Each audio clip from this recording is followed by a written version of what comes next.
Hello everyone, how are you? I hope you all are fine. आज हम लोग national institute of open schooling का secondary course science and technology book 2 module 5 lesson number 24 life process 3 पढ़ने वाले हैं। तो चलिए शुरू करते हैं। Hello, dear students. Hope you all will be fine. Today I will teach you chapter 24 Reproduction. So, let's start our chapter. You are well aware that a family continues generation after generation and also that organisms produce their own kind. This process of reproducing one's own kind ensures the continuance of the variety of organisms that inhabit the earth. Reproduction is a characteristic feature of every living being and has its own role to play in the body, just like the other biological processes such as respiration, circulation, nutrition and others. तो हम लोग देखते हैं कि जो family है उनका generation to generation हमेशा कंटिन्यू होता है। वो जो ऑर्गेनिज्म है वो अपनी तरह के बेबी को रिप्रोड्यूस करवाते रहते हैं और ये जो प्रोसेस है वो लगातार चलते रहता है जिससे कि हमारा जो पृथ्वी है उस पे जो ऑर्गेनिज्म है उनका कंटिन्यूटी बना रहे। रिप्रोडक्शन एक ऐसा कैरेक्टरिस्टिक है लिविंग थिंग का जिसमें वो अपनी जैसे बॉडी को प्रोड्यूस करवाते हैं बायोलॉजिकल प्रोसेस की तरीके से, जैसे और भी बायोलॉजिकल प्रोसेस होता है हमारे बॉडी में, रेस्पिरेशन, सर्कुलेशन, न्यूट्रिशन। ठीक है।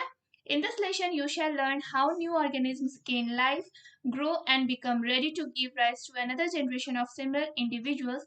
You shall also learn the importance of reproductive health and hygiene so as to prevent the spread of sexually transmitted diseases. This will enable you to make correct choices at the appropriate time. इस chapter में आप लोग पढ़ोगे कि कैसे जो organism है उनको लाइफ मिलता है, वो कैसे ग्रो करते हैं और फिर वो कैसे रेडी होते हैं अपने नेक्स्ट जनरेशन को रिप्रोड्यूस करवाने में। आप इस चैप्टर में रिप्रोडक्टिव हेल्थ और हाइजीन के बारे में पढ़ोगे और ये भी पढ़ोगे कि कैसे सेक्सुअली ट्रांसमिटेड डिजीज को प्रिवेंट किया जा सके। So let's move further.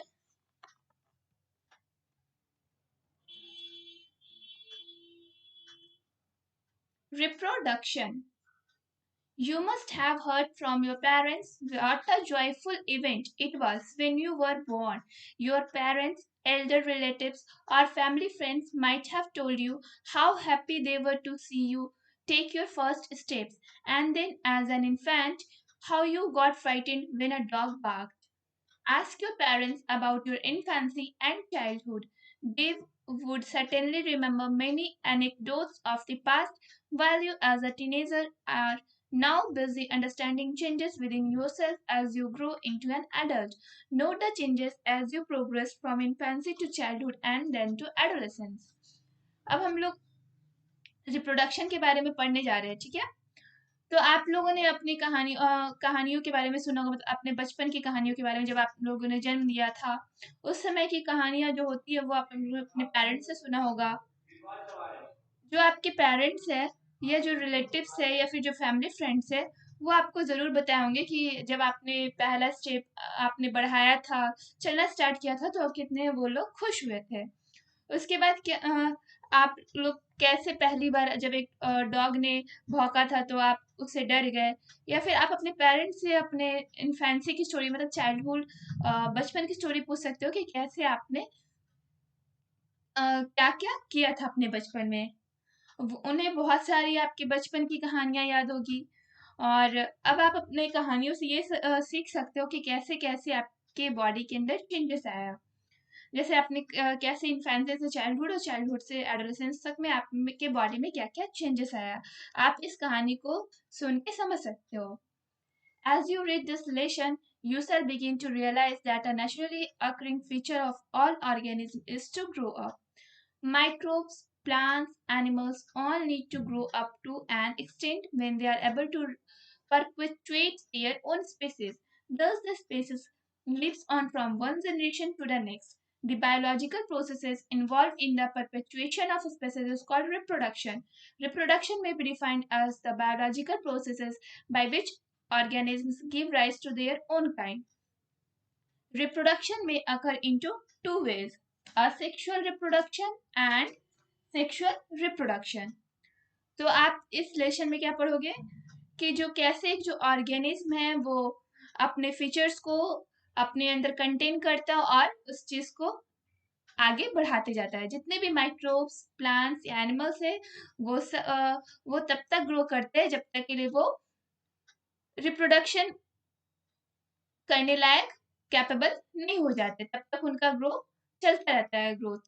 और जो जितने भी स्पेसीज है वो एक जनरेशन से नेक्स्ट जनरेशन में जाने के लिए अपना रिप्रोडक्शन उनमें होते रहता है। बायोलॉजिकल ऐसा बायोलॉजिकल प्रोसेस जिसमें जो लिविंग ऑर्गेनिज्म है वो अपने यंग वंस को रिप्रोड्यूस करे, इस रिप्रोडक्शन बोला जाता है। रिप्रोडक्शन को में क्या होता है कि जो एक लिविंग ऑर्गेनिज्म है उसमें वो अपने यंग वंस को रिप्रोड्यूस करते हैं। ठीक है, रिप्रोडक्शन टू टाइप्स के होते हैं, asexual reproduction and sexual reproduction. Bacterial and protozoan offspring may be produced by single individuals. This is termed asexual reproduction. Certain animals and many plants reproduce asexually as shown in figure 24.1 to 24.3. When two individuals are involved in reproduction, it is termed sexual reproduction. In sexual reproduction, male gametes fuse is with female gamete to mark the beginning of a new individual. This is a more common mode of reproduction in plants and animals. तो जितने भी bacteria या फिर जो protozoan होता है जो उनका ऑफस्प्रिंग होता है वो सिंगल इंडिविजुअल से प्रोड्यूस होते हैं और इसे असेक्सुअल रिप्रोडक्शन बोला जाता है। और कुछ एनिमल्स और प्लांट होते हैं वो असेक्सुअली मेथड से रिप्रोड्यूस होते हैं।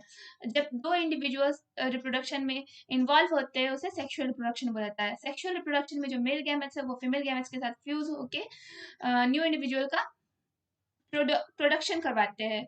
और ये जो है वो कॉमन मोड है रिप्रोडक्शन का प्लांट्स और एनिमल्स में। So what is asexual reproduction and what is sexual reproduction? Do you understand?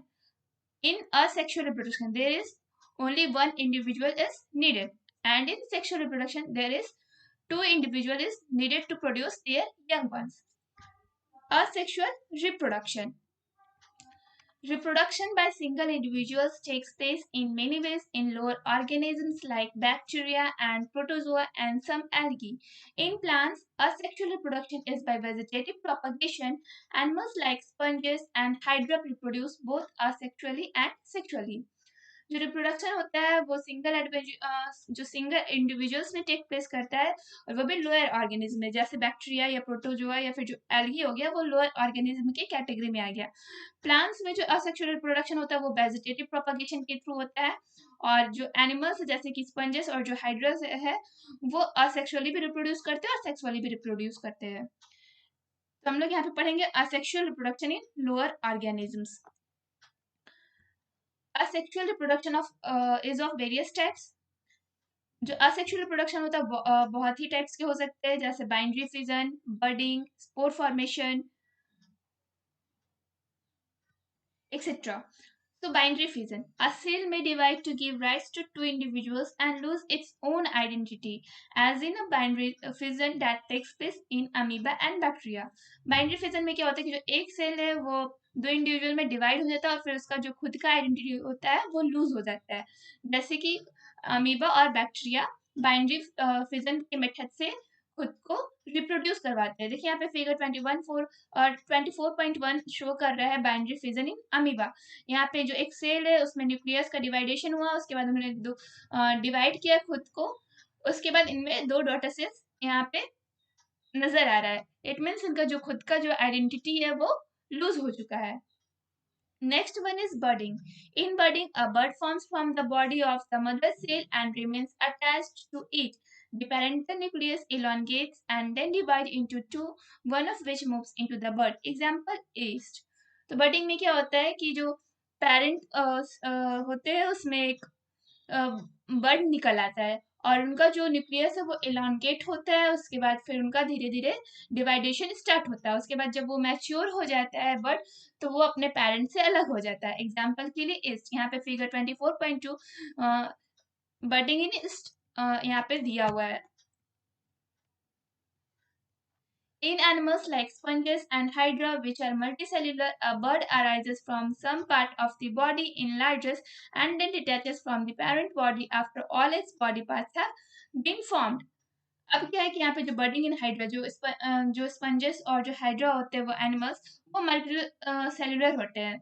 उनके जो बर्ड्स होते हैं वो बॉडी पार्ट से अराइज होते हैं और इनलार्ज होते हैं। उसके बाद फिर जब वो मैच्योर हो जाते हैं तो फिर वो अपने पेरेंट्स से अटैच हो जाते हैं और उनका फिर से जो हाइड्रा या जो स्पंज है वो फिर से न्यू यंग वंस में चेंज हो जाते हैं। स्पोर फॉर्मेशन, पहले यहाँ पे हम लोग जान लेंगे कि मल्टी सेलुलर और यूनिसेलुलर किसे बोलते हैं। Multi cellular organism made up of many cells and unicellular organism made up of single cell. Okay, next topic is spore formation. The cytoplasm and nucleus of algae such as Chlamydomonas divide successively to form 4 to 8 spores. Spores are also formed for reproduction in fungus, moss, and ferns. Spores are single cells which, upon their release from the parent plant, develop into new individuals. हम लोग यहाँ पे spores के बारे में देखते हैं कि स्पोर फॉर्मेशन क्या है। तो जो साइटोप्लाज्म और जो न्यूक्लियस होती है एल्गी में, जैसे कि क्लैमिडोमोनस होता है, वो अपने आप को 4 to 8 स्पोर्स में डिवाइड कर लेता है। जो स्पोर्स होता है वो कैसे किस में रिप्रोड्यूस होता है, किस ऑर्गेनिज्म के थ्रू, फंगस, मॉस या फन के थ्रू। स्पोर्स सिंगल सेल्स होते हैं और वो जब अपने पेरेंट्स से अलग होते हैं तो वो एक न्यू ऑर्गेनिज्म या इंडिविजुअल के रूप में तैयार हो जाते हैं। यहाँ पे फिगर 24.4 शो कर रहा है spore formation in Chlamydomonas. Our next topic is asexual reproduction in plants. Vegetative propagation. In nature, new plants may arise from root, stem, or leaves, that is, from the vegetative parts of the plant, as shown in figure 24.5 A to F. This form of asexual reproduction in plants is termed vegetative propagation. अब क्या कि जो nature ने जो plants को भी बहुत ही अलग अलग तरीके से ग्रोथ करने में हेल्प किया, जैसे कि कुछ प्लांट्स जो रूट से ग्रोथ करते हैं, कुछ स्टेम से और कुछ लेप्स से भी। ठीक है, यहाँ पे फिगर 24.5 शो कर रहा है कैसे। और जो असेक्सुअल रिप्रोडक्शन जो कि वेजिटेटिव पार्ट से होता है प्लांट के, उसे वेजिटेटिव प्रोपगेशन बोला जाता है। Modes of vegetative propagation with examples, table 24.1 source modes of vegetative propagation. Okay, mode of reproduction natural method से कौन कौन सा है, रूट, इसमें स्पेशलाइज्ड प्लांट क्या है, एडवेंटियस रूट्स, और एग्जांपल्स में हो गया स्वीट पोटैटो, डालिया। ये सब जो स्वीट पोटैटो या जो डालिया है वो कैसे ग्रो करते हैं, रूट्स के थ्रू। स्टेम में क्या हो गया, runner, sucker, bulb, tuber, rhizome, adventitious buds. ये जो पार्ट्स है ये स्पेशल पार्ट्स है स्टेम्स के में, और इनसे लॉन ग्रास, रनर से होते हैं प्रोड्यूस, सकर से क्रिसैंथेमम, बल्ब से अनियन, ट्यूबर से पोटैटो और कैना, और राइजोम से जिंजर। लिव्स, इसमें एडवेंटियस बर्ड्स, और इसके जो एग्जांपल वो ब्रायोफाइलम। जो लिप्स से जिसका रिप्रोडक्शन होता है अभी तक तो ब्रायोफाइलम ही सिर्फ मिला है। Artificial methods, cutting, layering, grafting. ठीक है, कटिंग में rose, money plant, jasmine. Layering में grape vine, citrus, mango. Grafting में ऑर्किड, क्रिसैंथेमम और एस्पैरागस। ठीक है, ये कुछ एग्जांपल्स थे कैसे कौन सा वेजिटेटिव पार्ट किस प्लांट का काम करता है अपने न्यू इंडिविजुअल्स को ग्रोथ करने में। न्यू प्लांट्स में be form from roots or stem or leaves, or when a stem grows to a distance and then intersperse and strike roots to form a new plant. जो new plant है वो root से growth कर सकते हैं, stem से या फिर पत्ते से। जब एक स्टेम कुछ दूरी पे जाके सॉइल में इंटर कर जाते हैं तो फिर उससे भी रूट निकल जाता है, उससे एक न्यू प्लांट का फॉर्मेशन हो जाता है। यहाँ पे देखिए स्वीट पोटैटो का आपको दिखाई दे रहा है, डालिया, अनियन, ये सब जो फिगर है वो सब रिलेटेड है वेजिटेटिव प्रोपगेशन से। Natural vegetative propagation in plants, जो फिगर 24.5 है वो क्या शो कर रहा है, natural vegetative propagation in plants. अब हम लोग देखेंगे आर्टिफिशियल प्रोपगेशन इन प्लांट्स। वो था नेचुरल वेजिटेटिव प्रोपगेशन, अब ये है artificial propagation. Humans have taken hints from natural methods of vegetative propagation to grow many plants through artificial propagation. Shows the various methods by which farmers and nursery owners multiply desired plants using the method of artificial propagation. अब जो humans है उन्होंने देखा natural तरीके से कैसे जो plants है वो अलग अलग पार्ट से ग्रोथ कर रहे हैं, तो उन्होंने नेचर से सीखा कि कैसे हम लोग भी आर्टिफिशियली प्लांट्स को रिप्रोड्यूस कर सकते हैं। हम लोग को जैसा हम लोग को डिजायर, हम लोग की जैसी इच्छा, हम लोग उस तरह से अपने प्लांट्स को रिप्रोड्यूस करवा सकते हैं। फर्स्ट है कटिंग, ठीक है। A piece of branch is cut and embedded in the soil, roots from and a new plant results. Cutting में क्या होता है कि एक ब्रांच के एक प्लांट के ब्रांच के पार्ट को काट लिया जाता है, उसके बाद उसको सॉइल में लगा दिया जाता है, जिससे उस स्टेम में जो ब्रांच में रूट्स निकल आते हैं और एक न्यू प्लांट्स का फॉर्मेशन हो जाता है। Layering, a branch of the plant is laid on the ground and a portion is called embedded in the soil. This part strikes root and gives rise to the new plant. इसमें layering में क्या होता है कि एक plant के branch को soil में लगा दिया जाता है, उसके बाद कुछ दिनों के बाद वहां से रूट निकल जाता है, उसके बाद जो ब्रांच है और जो प्लांट्स है उनका काट करके अलग कर जाता है, और ये जो प्लांट आपका लगा हुआ है मिट्टी के अंदर, उससे एक न्यू प्लांट्स का रिप्रोडक्शन हो जाता है। वेजिटेटिव रिप्रोडक्शन बाय गुटी, हम लोग देखते हैं कि वेजिटेटिव यहाँ पे आपको दिया हुआ है कि जो वेजिटेटिव रिप्रोडक्शन है वो गुटी के द्वारा हो रहा है। यहाँ पे क्या है, the lower part of the stem or scion is cut in a wedge. The shoot of the plant to be used as a stalk is cut off. The stem is straight vertically and the scion is inserted into the stalk and tied with a tape. The graft union अकस with in a short time. इसमें क्या होता है कि एक जो plant है, एक स्क्योन और एक का स्टॉक मिला करके न्यू प्लांट्स का फॉर्मेशन करवाया जाता है। ये सब जो तरीके हैं वो आर्टिफिशियल वेजिटेटिव प्रोपगेशन के हैं। Other methods of asexual propagation. In the laboratories, researchers have raised offspring from single parent through tissue culture. Dolly was a sheep, an exact copy of her mother raised through cloning. तो जो laboratories में भी asexual propagation methods को तैयार किया गया है, जैसे कि एक डॉली शीप है, उसे अपनी माँ की एग्जैक्ट कॉपी के रूप में उसको क्लोनिंग के थ्रू रेज किया गया था। सो आप लोग शायद न्यूज में भी सुने होंगे माइक्रो प्रोपगेशन। हम लोग देखते हैं what is micro propagation. Researchers have standardized the methods of tissue culture. Every living cell of every part of a plant has been found to be totipotent. That is, it has the potential to give rise to more plants. Can you explain why? Try and answer after you have finished reading this lesson and can understand that all the cells of an individual arise from a single cell, the zygote, and hence all cells have the same genes. Genes control growth, development, and the life processes. जितने भी जो researcher है उन्होंने क्या research किया है, tissue culture के methods को, कि जो जितने भी लिविंग सेल है उनके जो प्लांट्स है उन्होंने क्या पाया कि वो टॉटिपोटेंट होते हैं। टॉटिपोटेंट मीन्स उनमें पोटेंशियल होता है कि वो एक अपने पार्ट से किसी प्लांट्स को प्रोड्यूस कर सके। तो हम लोग इसमें क्या दिया हुआ है कि आपको एक्सप्लेन करना है कि क्यों जो प्लांट होता है उनका जो पार्ट होता है वो टॉटिपोटेंट होता है। आप इस चैप्टर को पहले अच्छे से पढ़ो, उसके बाद फिर आप इसका आंसर कर सकते हो, ठीक है। तो जितने भी पहले तो हम लोग को इतना पता है कि जितने भी जो सेल्स है एक इंडिविजुअल के, वो एक सिंगल सेल से अराइज होते हैं, और उसके बाद उसमें सेम जीन्स होता है, और जो जीन्स होता है वो ग्रोथ को कंट्रोल करता है, डेवलपमेंट करवाता है, और जितना भी लाइफ प्रोसेसेस हम लोग कैरी करते हैं वो सब जीन्स के थ्रू कंट्रोल किया जाता है। From a piece of plant से रूट और carrot, root of carrot or a leaf, cells can now be cultured in adequate nutrient solution to form an undifferentiated mass of cells called callus, which can then give rise to new plantlets. The raising of plants through tissue culture is termed micropropagation.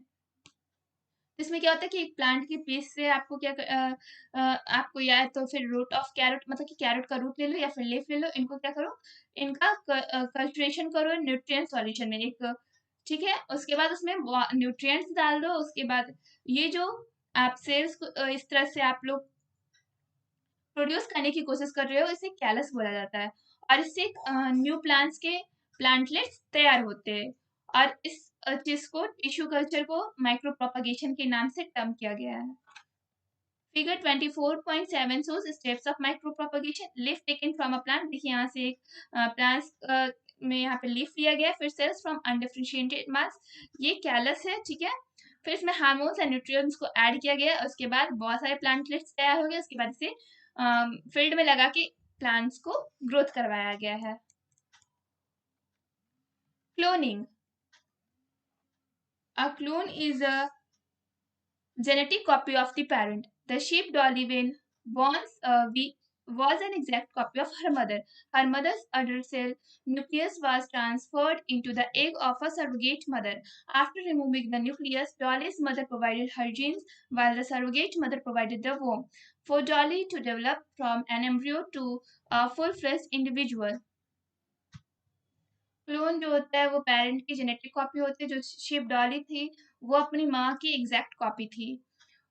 वो कैसे, तो जो माँ थी उसके उसका जो nucleus को ट्रांसफर करके एग में बना के उसे सरोगेट मदर को दे दिया था. सरोगेट मदर क्या होता है? A female animal in whose womb an embryo from another female of the same kind is developing.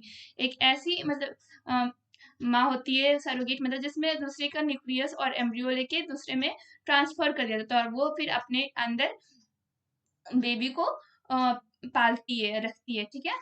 तो जो जो डॉली की जो माँ थी वो जीन प्रोवाइड किए, लेकिन जो सरोगेट मदर थी वो डॉली के लिए वोम को मतलब कि अपने गर्भ को प्रोवाइड करवाई थी. और फिर जो डॉली था, जो डॉली चिप थी वो सेम अपनी माँ के ऊपर गई थी. इसे क्लोनिंग बोला जाता है. इन टेक्स्ट क्वेश्चन 24.1 आप लोग इन टेक्स्ट क्वेश्चन 24.1 को बनाने की कोशिश करना. नेक्स्ट है सेक्सुअल रिप्रोडक्शन इन प्लांट्स. अब हम लोग पढ़ेंगे sexual reproduction in plants. You already know that sexual reproduction requires fusion of male and female gametes. We shall now understand how sexual reproduction takes place in flowering plants. तो आप लोग जानते हो कि जो सेक्सुअल रिप्रोडक्शन है उसमें mail और फीमेल के गैमेट्स को फ्यूजन की जरूरत होती है. हम लोग इसमें देखेंगे जो सेक्सुअल रिप्रोडक्शन है वो प्लांट्स फ्लावरिंग प्लांट्स में कैसे होता है. Figure 24.9 shows typical structure of a flower. ठीक है, ये आप लोग इस चीज को देखना, एग्जाम में पूछा जाता है लेबलिंग करने के लिए या फिर आपको बनाने के लिए भी आ सकता है. तो इस फिगर को आप लोग ध्यान से देखना. Sexual reproduction in plants. The reproductive organ of flowering plants is the flower. तो फ्लावरिंग प्लांट का जो रिप्रोडक्टिव ऑर्गन है वो फ्लावर है. स्टैमेंस या एंड्रोशियम विच प्रोड्यूस पॉलन और the are the male part. तो जो स्टैमेंस होता है वो फ्लावर का मेल पार्ट होता है. Pollen grain contains male sex cells, और जो उसमें पॉलन ग्रेन्स पाए जाते हैं वो मेल सेक्स सेल को कंटेन करते हैं. There may be several stamens in each flowers. Each stamen and raceme has two parts. The upper part is known as anther, which bears pollen. It is held on the lower part called filament.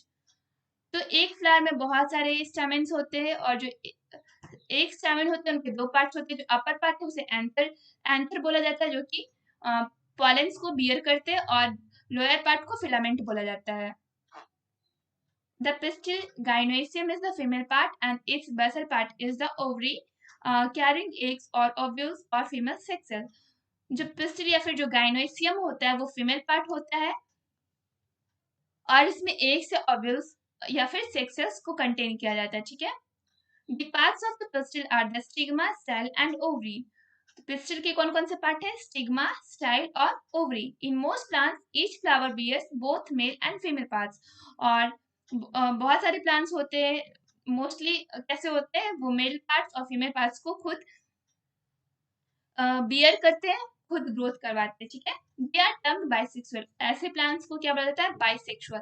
In some plants there are male flowers with only androecium and female flowers bearing only gynoecium. They are unisexual. और कुछ ऐसे भी plants होते हैं जिसमें सिर्फ male flowers mail parts पाए जाते हैं एंड्रोइसियम और किसी में फीमेल प्लांट्स पाए जाते हैं गाइनोइसियम. इसे यूनिसेक्सुअल के रूप में टर्म किया गया है. ठीक है. जिसमें दोनों पार्ट पाया जाए उसे बाइसेक्सुअल, और जिसमें एक पार्ट पाया जाए या तो फीमेल या तो मेल पार्ट उसे यूनिसेक्सुअल बोला जाएगा. Pollination and fertilization. For fusion of their nuclei, pollen and ovule are brought together by several agencies like the wind, water, and insects. This transfer of pollen grain from anther to the stigma of the flower is called pollination. तो nuclei के fusion के लिए बहुत सारे agency होते, it means जैसे कि wind, water, ये जो इंसेक्ट होते हैं वो एक दूसरे, जो पॉलन को वो एक जगह से दूसरी जगह को ट्रांसफर करते हैं, ठीक है। और यही पॉलन ग्रेन का जो एंथर से स्टिग्मा के पास ट्रांसफर होता है उसे पॉलिनेशन बोला जाता है। Pollination is of two types, self pollination and cross pollination. So let's see what is self pollination. Self pollination is when pollen of a flower falls on its own stigma and fertilizes the ovule. Self pollination कब होता है कि जब एक same flowers का जो pollen है वो खुद की स्टिग्मा पे गिरता है और उसके बाद वो ओव्यूल में फर्टिलाइज हो जाता है, उसे सेम सेल्फ पॉलिनेशन बोला जाएगा। In cross pollination, pollen from the one flower falls on the stigma of another flower of a different plant of the same species and then fertilizes the ovule of that flower. Cross pollination में क्या होता है कि जो pollen होता है वो एक फ्लावर से दूसरे के स्टिग्मा पे जाके गिरता है, लेकिन जो उनका जो स्पेसिस होना चाहिए वो सेम होना चाहिए, तब जाके वो फर्टिलाइज होता है। इसे बोला जाता है क्रॉस पॉलिनेशन। अगर हम लोग दूसरे स्पेसिस के साथ इसको क्रॉस पॉलिनेशन करवाना चाहेंगे तो ऐसा नहीं होता है, इसके लिए सेम स्पेसिस होना जरूरी है। Agents like wind, water और insect help to transfer pollen from one flower to another. तो जैसे कि wind हो गया, water हो गया, फिर insect हो गया, ये pollen को एक flower से दूसरे flower के पास ट्रांसफर करने में हेल्प करता है। Here is the figure 24.10 shows fertilization in plants. आप इस चीज को भी देख लेना, जो इसके ऊपर का जो फ्लावर था, टिपिकल स्ट्रक्चर ऑफ फ्लावर, और ये वाला, ये दोनों इंपॉर्टेंट है, प्लीज आप लोग इसको ध्यान से देख लेना। For fertilization or fusion of nuclei of pollen and ovule, pollen is brought by any pollinating agent mentioned above on the stigma of the pistil. Each pollen grains from a pollen tube and pollen grain nucleus reaches the ovule as pollen tube pushes through the pistil. The fertilized ovules develop into seeds which are capable of germinating into seedlings and new plants. तो fertilization और fusion के लिए जो nucleo होता है pollen और ovule का, वो कैसे आता है? पॉलिनेटिंग एजेंट से। जो पॉलिनेटिंग एजेंट कौन कौन से है? Water, wheat, insects etcetera.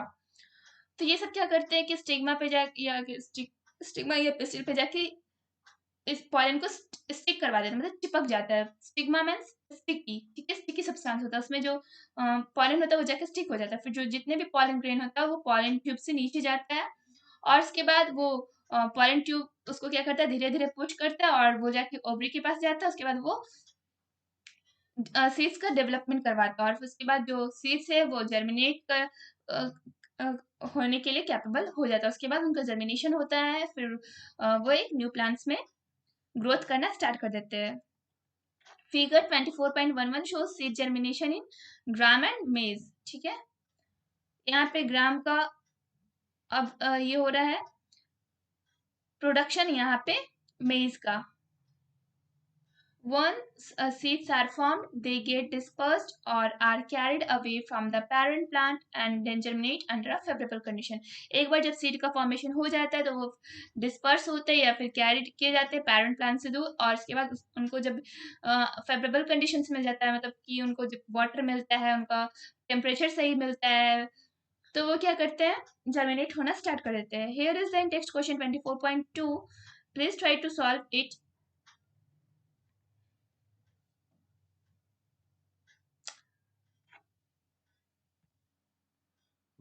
अभी चैप्टर खत्म नहीं हुआ है। नेक्स्ट वीडियो में सेक्सुअल रिप्रोडक्शन इन एनिमल्स को कवर अप करने वाले हैं, और इस चैप्टर में से कोई भी प्रॉब्लम हो, अपने प्रॉब्लम को नीचे कमेंट बॉक्स में रखें, हम लोग से सॉल्व करने का कोशिश करते रहेंगे। Thank you everyone.